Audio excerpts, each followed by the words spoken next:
ambanivohitra isaky ny 5 oktobra mialohan'ny andro maneran-tany ho an'ny sakafo. Natao zao mba anehoana zany hoe mba ho hitan'ny olona fa tena miasa vavaritra tsara satria maro ny asa izay ataony dia nefa tsy voajery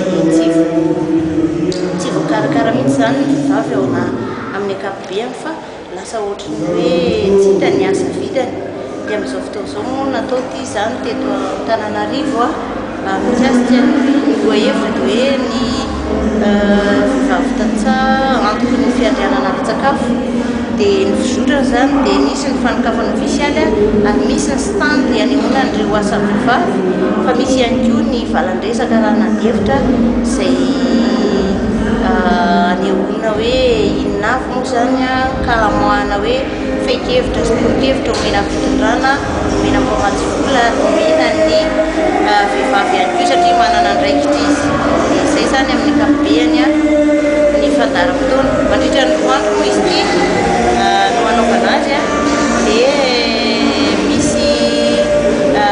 fanentanana isan-karazany ao zany mikasika ny rirakira izay ataon'ny tarika Mahadajazy Nicolas Madoin. Dia izay zany amin'ny ankapobeny fandaharam-potoana ho fankalazana ny andro maneran-tany ho an'ny vehivavy. Iza daholo ny mpiara-miasa